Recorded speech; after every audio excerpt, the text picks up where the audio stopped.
Hello guys, ito day off si Bogski.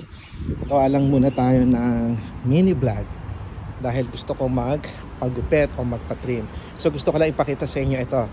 So paglabas, pagbaba pa lang dito sa kung saan ako nakita sa HTV, lakad lang si Bogski para papunta doon kung saan siya magpapagupit. Dito guys kahit papano sa lahat ng mga lift o sa lahat ng mga overpass, linalagyan na nila ng lift na katulad na to para hindi na mahirapan, especially yung mga matatanda o bundis o yung mga may kapansanan. Pero syempre susunod pa rin sila sa mga dapat na mga priority kung ano yung dapat nilang gawin kapag ginagamit ito. Kaya wait lang natin yung ating pagsakay sa lift.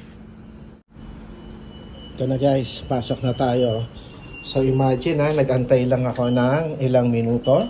So pwede na tayong umakyat para makita niyo. Ito yung tinatawag na mga overpass sa Pilipinas kung tawagin. Dito linalagyan na ng lift para matulungan yung mga ibang matatanda o may mga kapansanan na hirap ng maglakad pataas.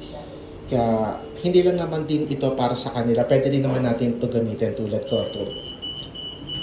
So ito na yung overpass na kung saan napakalinis talaga ng Singapore guys. Kung makikita ninyo, kung talagang iisipin ninyo ang kagandahan talaga ng Singapore, talagang makikita ang kalinisan at kagandahan.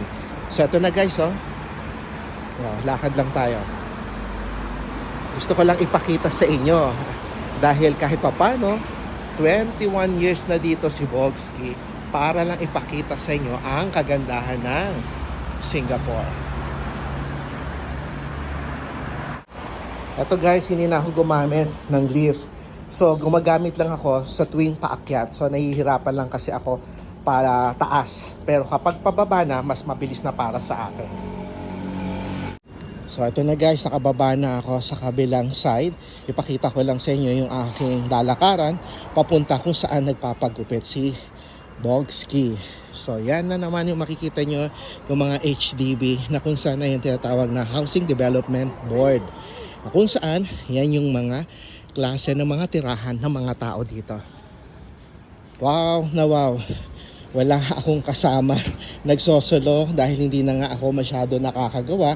Kaya inaisip ko lang magpagupit, ipakita lang sa inyo ang kagandahan ng Singapore sa tuwing lalabas si Bogski sa kanyang bahay. So dahil off day, lakad-lakad, pagupit, ang ganda guys, no? So parang kala mo nasa isang lugar tayo sa Pilipinas, exclusive, no, kumbaga, pero nandito tayo sa Singapore guys. So guys, ito nagpakita na ako kasi nga dahil nga wala nga tagahawak ng camera. So sabi ko nga gusto ko magpagupit dahil yan medyo galit na galit ako, hindi naman sa galit o medyo may pagka lang ako osi sa buhok. Hindi pa naman ganun kahaba guys yung buhok ko, pero talagang gusto ko na kagad magpagupit. Kaya ito, lakad lang para mamaya okay na naman si Bogski guys.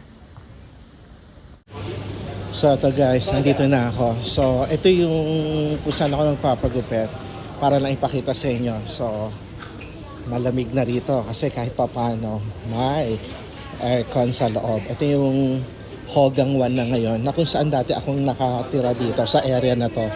Dahil nga lumipat na ako, gusto ko lang ipakita lang sa inyo. So ilang beses na ito renovate at in-upgrade. Kaya makikita rin ang pagbabago. Iba-iba din yung mga umuupa. Marami ring changes pagdating dito sa area na ito. Lapit na guys. Para lang mapakita ko lang sa inyo kung saan magpapagupit si Bogski. Ito, sinundan ko yung dalawa. Mukhang magpapagupit din. So dito tayo sa QB House. $14 na rin ang pagupit. Kaya pasok na muna si Bogski. Guys, finally tapos na. So clean na. Yan lang yung gusto kong mangyari sa buhok ko guys kapag ako nagpapagupit. Dahil nasanay lang siguro ako dahil na neat. Kaya okay na. Balik na ulit sa bahay si Bogski. Thank you guys. Ganyan lang ang ginagawa ko kapag day off. Pag walang magawa, papagupit or magkakape sa labas. See you!